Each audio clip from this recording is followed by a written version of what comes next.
Hi hello നമസ്കാരം. നമ്മുടെ ഇന്നത്തെ സബ്ജക്റ്റ് വേറൊന്നുമല്ല, ഹേമ കമ്മിറ്റി റിപ്പോർട്ട് തന്നെ.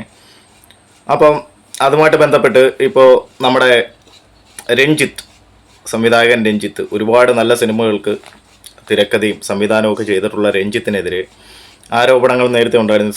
ശ്രീലേഖ മിത്ര അടക്കമുള്ള ആൾക്കാർ അവർ കേസ് കൊടുത്തിട്ടുണ്ടായിരുന്നു. ഇപ്പോൾ രഞ്ജിത്ത് ഒളിവിലാണെന്നാണ് അറിയുന്നത്. ഇപ്പം റീസെൻ്റ്ലി ഒരു സംഭവം കൂടെ വെളിയിൽ വന്നിട്ടുണ്ട്. നമ്മുടെ രഞ്ജിത്ത് ഒരു പുരുഷനെയും കൂടെ പീഡിപ്പിച്ചു എന്നുള്ള രീതിയിലാണ്. ഈ പ്രൈമറി ബാംഗ്ലൂർ ആദ്യം ബാപ്പുട്ടിയുടെ നാമത്തിൽ എന്ന് പറയുന്ന സിനിമയുടെ സെറ്റിൽ വെച്ച് പുള്ളിക്കാരനെ കണ്ടതിന് ശേഷം അയാളെ വിളിച്ച് ഈ പ്രൈമറി ബാംഗ്ലൂർ വരാൻ പറയുന്നു. ബാംഗ്ലൂർ വന്നിട്ട് അയാളെ ഈ പ്രൈമറി താജ് ഹോട്ടലിൻ്റെ ഫ്രണ്ട് വാതിൽ കൂടെ അല്ല, പിൻവാതിലിൽ കൂടെ അകത്ത് കയറ്റി സെക്സ്വലായിട്ട് അഫേഴ്സ് ചെയ്തു. എന്നിട്ട് കുറേ നായകന്മാരുടെ പേര് പറയുന്നുണ്ട്. ഇത് ഈ കാവ്യമാധവൻ്റെ പേര് പറയുന്നുണ്ട്. കാവ്യമാധവനോട് ഈ വിവരം അറിയിച്ചിട്ട് കാവ്യമാധവൻ ഒന്നും മൈൻഡ് ചെയ്തില്ല എന്ന്. അതായത് കാവ്യമാധവനെ നമുക്ക് കുറ്റം പറയാൻ കാര്യം ആക്ച്വലി ഇങ്ങനൊരു പുരുഷൻ പറയുമ്പോൾ അവരത് വിശ്വസിക്കണമെന്നോ, ഇത് അവരെ അറിയാത്ത ഒരാൾ വിളിച്ച് സംസാരിക്കുമ്പോൾ അങ്ങനെ ഇതൊക്കെ ആവാം.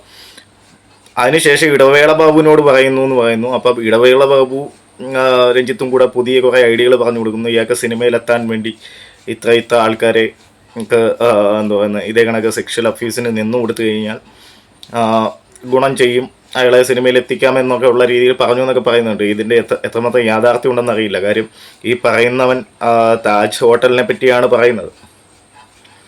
താജ് ഹോട്ടലിൻ്റെയൊക്കെ പിൻവാതിലിൽ കൂടെ ആരെങ്കിലും അകത്ത് കയറ്റി വിടുമെന്ന് എനിക്ക് തോന്നുന്നില്ല. കാര്യം ഈ ഒരു ഹോട്ടൽ മാനേജ്മെൻറ്റ് പഠിച്ച ഒരു വ്യക്തി എന്നുള്ള രീതിയിൽ പറയുവാണ്. അവിടുത്തെ ഗസ്റ്റ് എന്ന് പറഞ്ഞാൽ അവിടെ വന്ന് താമസിക്കുന്നവരെല്ലാവരും ഗസ്റ്റ് എന്നാണ് പൊതുവെ പറയുന്നത്. എപ്പോഴും ഗസ്റ്റിനോ അല്ലെങ്കിൽ അവരെ സന്ദർശിക്കുന്നവർക്കോ എപ്പോഴും ഒരു വാതിലേ കാണും. അത് വേറൊന്നുമല്ല. കാരണം നമ്മളിപ്പം ഈ വലിയ വലിയ ഹോട്ടലിലൊക്കെ ചെന്ന് കഴിഞ്ഞാൽ നമ്മൾ റൂം എടുക്കുകയാണ്. അത് പിന്നെ ആ ഗസ്റ്റിന് കൊടുക്കുന്ന ഗുഡ്സ് എല്ലാം കഴിഞ്ഞിട്ട് ലാസ്റ്റിൽ മാത്രമേ ബിൽ ചെയ്യാവുള്ളൂ എന്നുള്ളൊരു നിബന്ധനയുണ്ട്. ആദ്യം നിർബന്ധിച്ച് ബിൽ ചെയ്യുന്ന ചില കസ്റ്റമേഴ്സ് ഉണ്ടെങ്കിൽ പോലും, ഗസ്റ്റുകൾ ഉണ്ടെങ്കിൽ പോലും ഈ പ്രൈമറി ഈ മറ്റൊരു വാതിൽ അലൗഡ് അല്ലാത്തതിന് കാരണം അത് ഈ പറയുന്ന ഗസ്റ്റിനോ അല്ലെങ്കിൽ ഗസ്റ്റിനെ കാണാൻ വരുന്ന ഈ പ്രൈമറി വെളിയിൽ നിന്നുള്ള ആൾക്കാർക്കും അത് അലൗഡ് അല്ല എന്നുള്ളതിന് മെയിൻ കാരണം എന്ന് വെച്ച് കഴിഞ്ഞാൽ ഇവർ മറ്റൊരു വാതിലിൽ കൂടെ ഈ പ്രൈമറി എല്ലായിടത്തും നടക്കുന്ന കാര്യമാണ്. മറ്റൊരു വാതിലിൽ കൂടെ ഈ സാധനം എടുത്തുകൊണ്ട് വെളിയിൽ പോകും. അതായത് ഇവരുടെ സാധനങ്ങളൊക്കെ എടുത്തുകൊണ്ട് വെളിയിൽ പോയി കഴിഞ്ഞാൽ, ഹോട്ടലിന് വെളിയിൽ പോയി കഴിഞ്ഞാൽ പിന്നെ ലീഗൽ നടപടിക്കൊന്നും ഒരു ഇതുമില്ല. എത്ര രേഖയുണ്ടെന്ന് പറഞ്ഞാലും ഒന്നാമത്തെ കാര്യം ലീഗൽ നടപടിക്ക് പോകത്തില്ല. ഇങ്ങനെ ഒരു സാധ്യത ഉണ്ടെന്ന് മറ്റുള്ളവരും കൂടെ അറിയും. കാര്യം പേര് പോലും ഇല്ലാത്തവൻ വരെ വന്ന് 5 സ്റ്റാറിൽ ഹോട്ടലിൽ എടുത്തിട്ട് ഇതേ കണക്കുള്ള നാറി പരിപാടി കാണിച്ചിട്ട് പോകും. അതുകൊണ്ട് ഇത് എത്രത്തോളം പോസിബിളാണെന്ന് അറിയത്തില്ല. ഇനി ഉള്ളതാണെങ്കിൽ ഭയങ്കര മോശപ്പെട്ടുള്ള കാര്യമാണ്. രഞ്ജിത്ത് ഒരു ബൈസെക്ഷലാണെന്നുള്ള രീതിയിലാണ് ഇവിടെ സംസാരിക്കുന്നത്.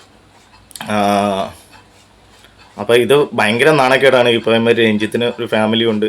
ഈ പറയുന്ന ഇത് ശരിയാണെങ്കിൽ രഞ്ജിത്തിനൊരു ഫാമിലി ഉണ്ട്. രഞ്ജിത്തിൻ്റെ ഭാര്യ നമുക്കറിയാം, നടിയായ ചിപ്പിയൊക്കെ ഉണ്ട്. ഇവരൊക്കെ ഭയങ്കര അപമാനമാണ്.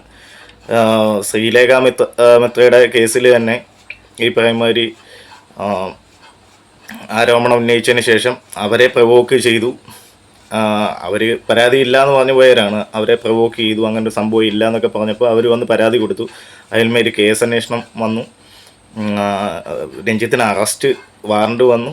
രഞ്ജിത്ത് ഈ പ്രൈമറി മുങ്ങി.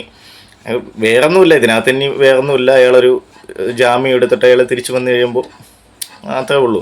രഞ്ജിത്ത് തൽക്കാലമായിട്ട് മുങ്ങി നടക്കുവാണെന്നാണ് അറിയുന്നത്. എന്തായാലും രഞ്ജിത്ത് ഒരു ബൈസെക്ഷൽ ആണെന്നുള്ള രീതിയിൽ ഇത് വരുന്നുണ്ട്. ഇങ്ങനെ സിനിമാ ഫീൽഡിൽ ഒരുപാട് പേരുണ്ട് ആക്ച്വലി. ഈ ബൈസെക്ഷലായിട്ടുള്ളവരുണ്ട്, ഈ പ്രൈമറി ഈ ലെസ്ബിയൻസ് ഉണ്ട്. നമുക്ക് ഇതല്ലാതെ തന്നെ നമ്മുടെ കൊല്ലം തുളസിയുടെ കാര്യം നമുക്കിവിടെ വെക്കാം. കൊല്ലം തുളസിയുടെ അനുഭവമൊക്കെ ഉണ്ടായിരുന്നു. ഈ പ്രൈമറി ഗേ ആയിട്ടുള്ള ആൾക്കാരുണ്ട്. അതൊക്കെ എല്ലാ രീതിയിലുള്ള സെക്സൈൽ അബ്യൂസും ഉണ്ട്. ഇവിടെ ഇപ്പോൾ സ്ത്രീകളെ മാത്രം ആക്രമിക്കുന്നതെന്നൊക്കെ പറയുന്നതിൽ ഒരു കാര്യമില്ല. കൊല്ലം തുളസി ഒരു കാര്യം പറയുന്നുണ്ടായിരുന്നു. കൊല്ലം തുളസി ഇതേ കണക്കൊരു ഹോട്ടലിൽ വലിയൊരു പ്രൊഡ്യൂസർ വിളിച്ചിട്ട് പേര് കേട്ടിട്ടാണ് തുളസിക്ക് പ്രൊഡ്യൂസറിൻ്റെ റൂമിൻ്റെ അടുത്ത് തന്നെ ഒരു ഇത് കൊടുക്കുന്നുണ്ട്.